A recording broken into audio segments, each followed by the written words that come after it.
All right, everybody, this is Megan again, back with the rest of section 6.3. So hopefully you viewed a couple of examples that helped you get an idea of what it looks like to rotate some two-dimensional figure around an x or y axis, specifically an x-axis in the videos that you saw, to create this three-dimensional figure that we're taking the volume of. Next, I'm going to show you a disk method example. And actually, I think I have this switched now that I look at it. This first one that I have picked out is a washer method, where we're rotating about the y-axis, and then I have a disk method where we're rotating about an axis that's parallel to the x-axis, which is y equals 1. Sorry about that. Let's take a look at these examples.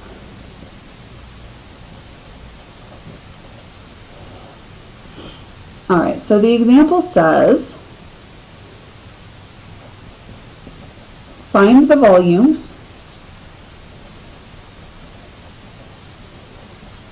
of a solid which is formed by the lines y equals x, y equals 2x, and y equals 6, and we're going to rotate about the y-axis.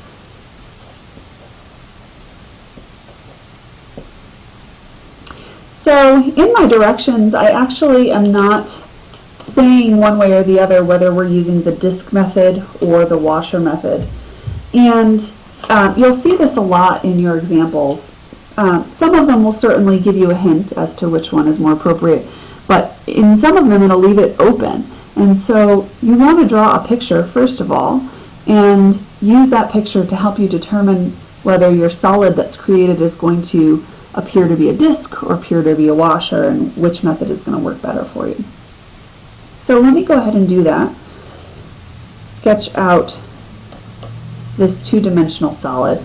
My three-dimensional drawings are not going to be very good, so I'm going to stick with two-dimensional drawings, and you guys might do the same. At least if you can draw it in 2 dimensions, you can picture rotating it around whatever axis and forming this three-dimensional solid. So y equals x, and the more accurate your graph, the better. Y equals 2x, it's going to look like this, a steeper slope, and then y equals 6 will be a horizontal line here. So the solid that's created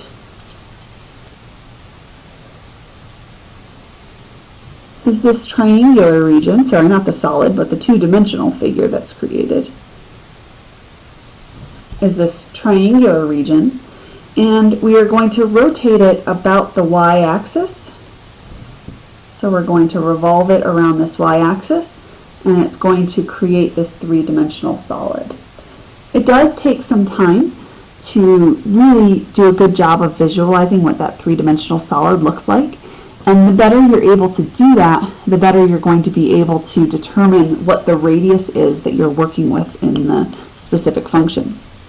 So in the multimedia library for section 6.3, you'll actually find quite a few interactive figures that start as two-dimensional and then show you how the three-dimensional figure is obtained with revolution. So I would definitely suggest going to the multimedia library for section 6.3 if you need some help visualizing. So again, I am going to use the washer method for this example, and the reason is that I have two functions, y equals x and y equals 2x, that are creating the radius of my solid.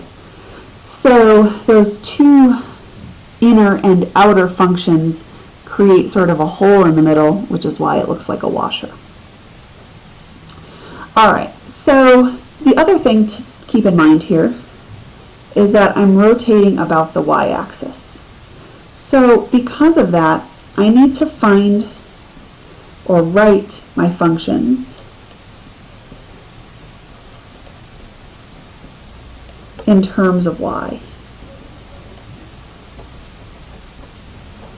So they're given as y equals functions, and I need to write them as x equals functions.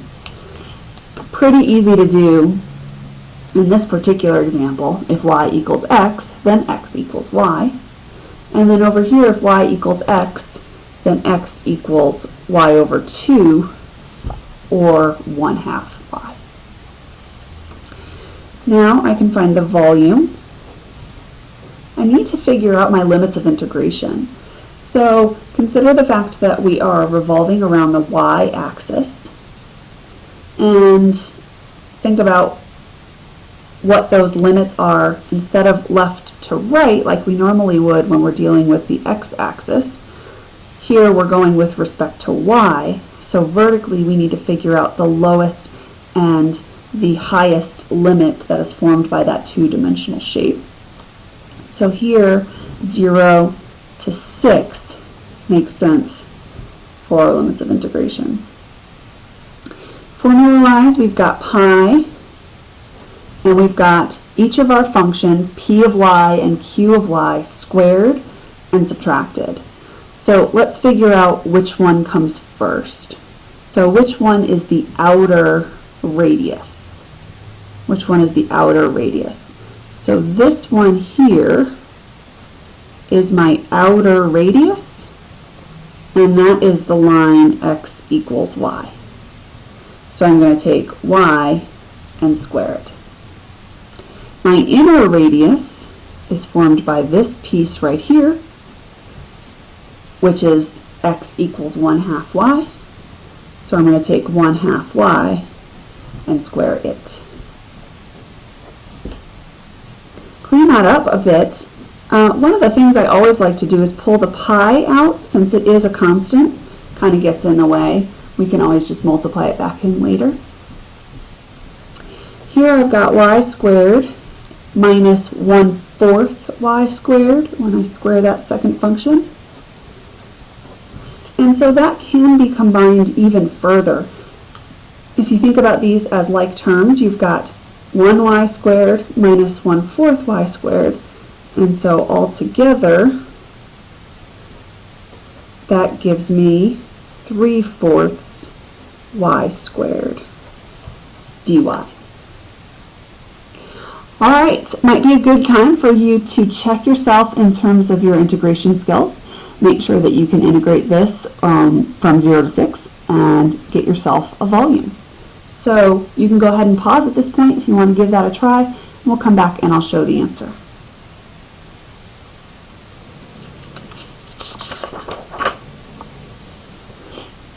Let's take a look at the answer to that first example where we were integrating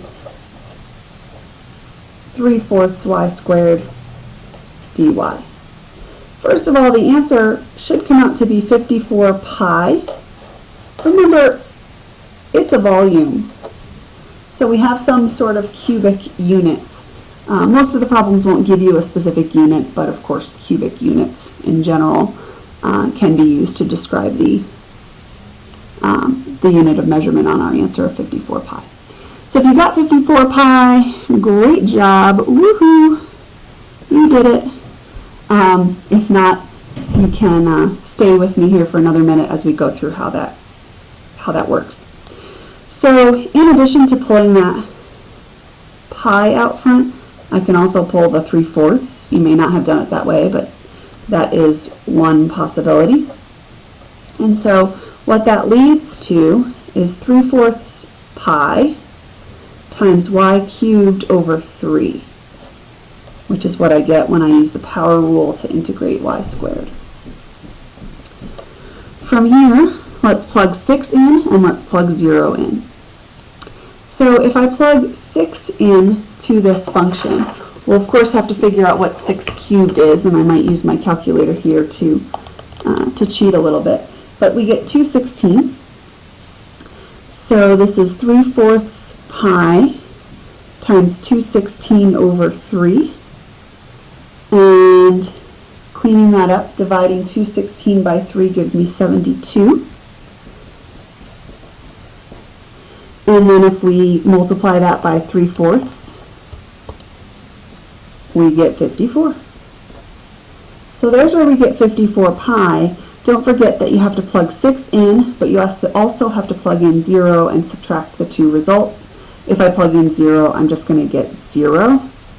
So obviously 54 pi is my answer.